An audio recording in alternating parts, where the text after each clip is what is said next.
So I just got back from the Sony Cando event that was located in Washington State at this resort called Suncadia. And it was absolutely incredible. As you can see here, the hotel was massive and the views and the landscapes and stuff were absolutely breathtaking out there. But what I wanted to cover in this video is some of the equipment that I used out there. So I was going to make a few videos. This one's actually going to be on the Sony full frame 50 to 150 millimeter f2.GM lens, which I've been wanting to use for a really long time. And I just haven't had the time for like a proper review. But when I was out at Sony Cando, they had all the equipment there that you could borrow. So I opted for the Sony A1 Mark II, which is the best camera that Sony makes, in my opinion. And I used the 50 to 150 millimeter lens. Now, this is a very expensive lens, but it does kind of replace a lot of prime lenses. So it's 50 f2, it can be 85 millimeter f2, 100 millimeter f2, all the way up to 135, 150 f2. So the versatility and range of this lens is absolutely phenomenal. So I used the lens for about a whole day, and I went up to the room and recorded some hands-on, as you can see here. So this lens has 4 XD linear focus motors in there, which is like the flagship best Sony offers sort of thing. So you could use this lens for high-speed sports photography, motorsports, anything like that. The 4 linear focus motors are going to be able to keep up with anything that you throw at it, especially when paired with an incredible camera like the A9 III, the A1 Mark II. Now, the minimum focus distance of this lens is really good considering the size and stuff of this lens. So at 50 millimeter on the wide end, we're looking at 1.3 feet or 40 centimeters, which is very good. On the telephoto end, we're looking at 2.4 feet or 74 centimeters, which is also very good. You get really close to models and things like that for headshots, just phenomenal. So it's pretty beefy in the hands, but honestly, when paired with a A1 Mark II or the A9 III, something like that, with that nice grip, it's really not bad, because fast primes are heavy also.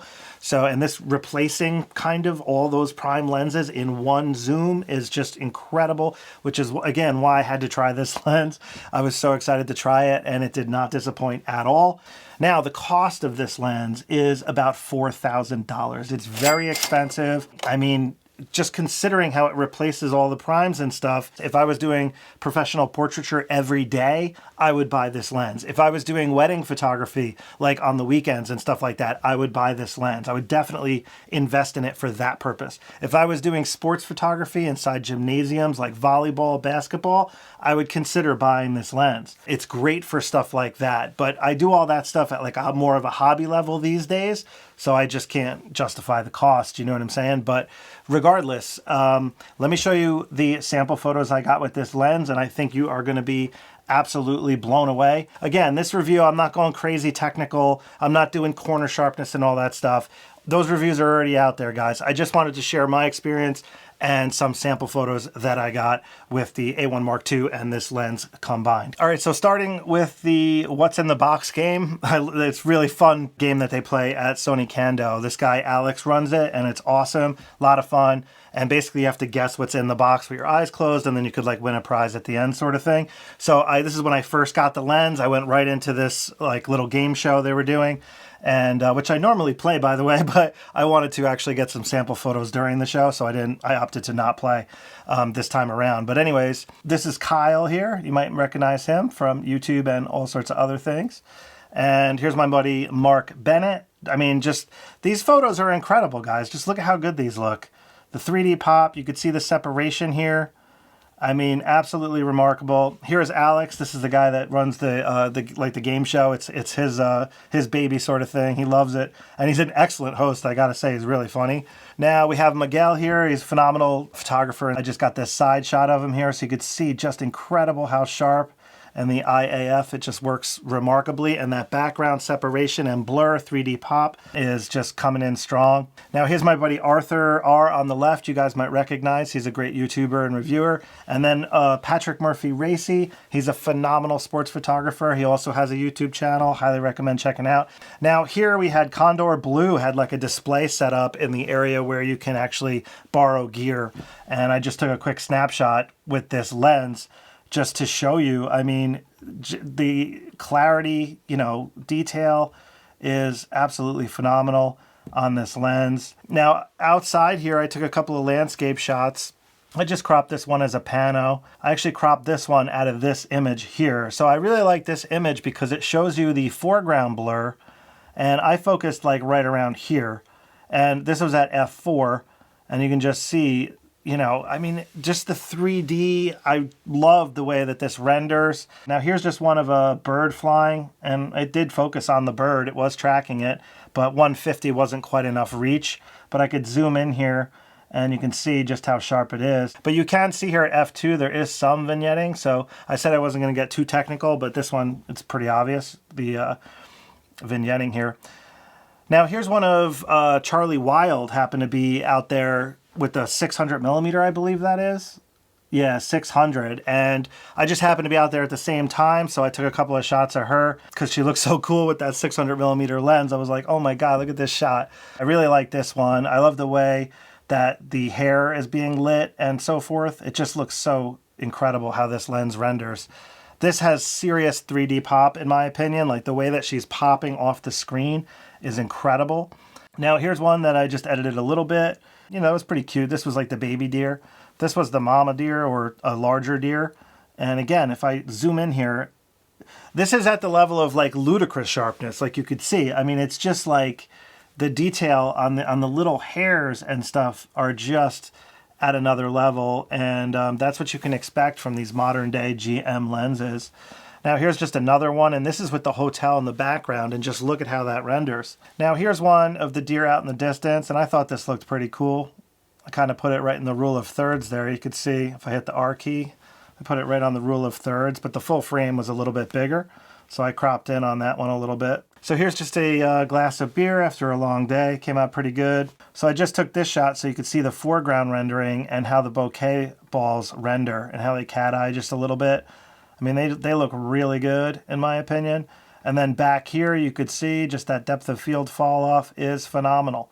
Now, outside at dinner, they actually had models walking around and posing in boats. The lighting was absolutely awesome at this time. It was right before dinner, and this is how it rendered.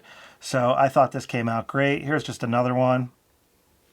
You can see there just the detail. And you can see even the background is fairly close to the subject. It still blurs out. So the background was closer to the subject than I was to the subject.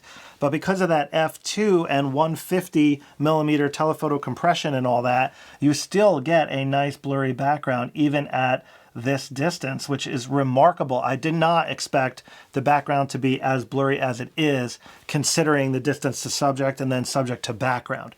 So that's just f2 versus like f2.8 on a 70-200, for example. I didn't think it would be as much, just honestly, until I actually used it. Now here I just purposely put some foreground grass so you can see how that renders. And then here's just another one of that same model. Now they had another model over here posed, and they actually had a secondary light source. This was the lighting setup for her. So now you could see how they have this like orange, you know, filter there. And now if you look at the model, you can kind of see there's that little bit of orange. So I love that warm lighting, and they shot it through a diffuser there, and it came out really cool. And you can see here how just well it lights up the model. But more importantly, look at the optical quality that this lens and camera produces. It's incredible. Here's another one. Here's one more. I'll just zoom in on this one here so you can see it one more time. Just the detail in the hair and the eyes and everything. It's just phenomenal. And then one last shot here. They had these three coming in on a boat, and they were all like hamming it up for the cameras, you know, because you got to imagine there's like 20 people taking pictures at the same time. And I really like how this one came out as well. So, all right, guys, so that is about it for this showcase / quick review of the Sony FE 50-150mm f2 GM lens. And like I said, very, very impressive optic. It's one of the best lenses I've ever used as far as a telephoto zoom for the specific use case of portraits, sports, close, you know, fairly close sports, and anything like that. It is remarkable in that regard. And the fact that you can carry just one lens as opposed to like 3 or 4 primes, you know, you always hear these terms game changer and stuff like that, but this is one of those lenses. You know, of course, you got the Tamron, I think it's a 35 to 150 or something like that. That's also a really cool lens, very similar to this in that range and aperture and stuff like that.